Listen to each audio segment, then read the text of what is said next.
Hello, so this is just how to use the Loft command in the create section on the toolbar for the design workspace and solid modeling.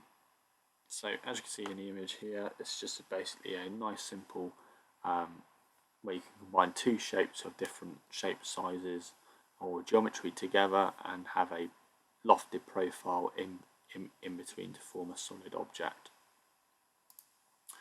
So I'm going to draw my top view now with creating a sketch. So what I'm going to do is basically draw a 80 by 125 mil rectangle, which has got my data in the left hand edge. And I'm going to finish that sketch. So I've just got a nice standard size rectangle. So to do a loft, what we essentially need to do is put a offset plane in.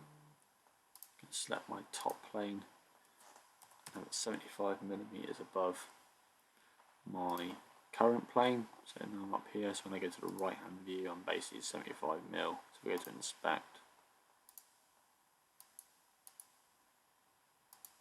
I'm 75 mil away from the two faces. So now when I go to a new sketch and draw on the top, now what I'm going to do is try and I'll tell you what I'll do first. What I'll do is I'll put this in the centre.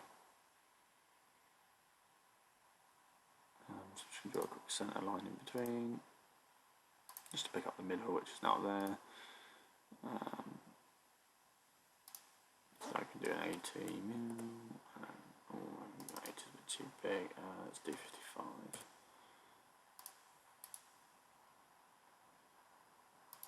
So that's okay. Finish that one. Sketch, and now I've got that's on top of my view. So again, I should maybe change it to construction, but it's fine. Go into Loft tool, profile 1. So my second profile. So I could just actually do a nice little twisty profile there. Look. If I obviously select my third profile, I'll get a bit more of an even, rounded shape,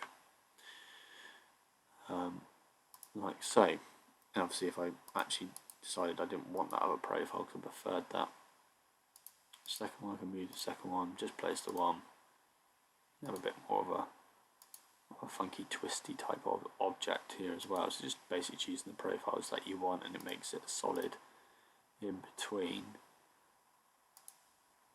And we know it's a solid because when we come to the view settings, so if I change this to a visual style and just go to like a wireframe, you can see that it's all got that solid profile in between.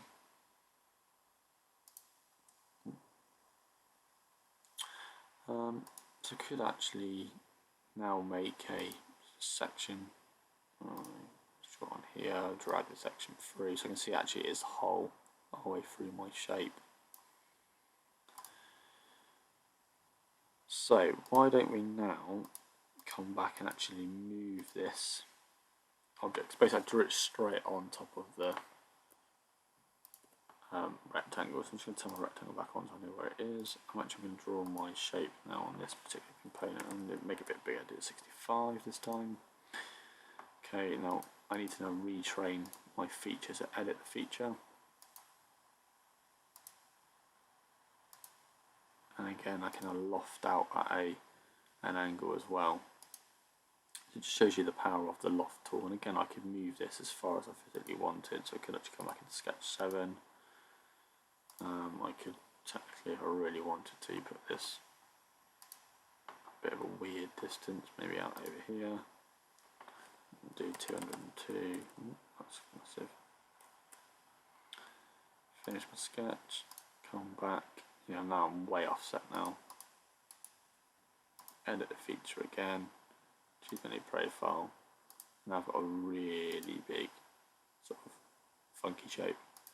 But thinking, why would I need to do that? You probably wouldn't do, but it just looks kind of cool. It's quite shallow as well, isn't it? So this is just a basic overview on how to use the loft function within Fusion 360. So thanks for that. Stay tuned for the further how-to series on the other functions.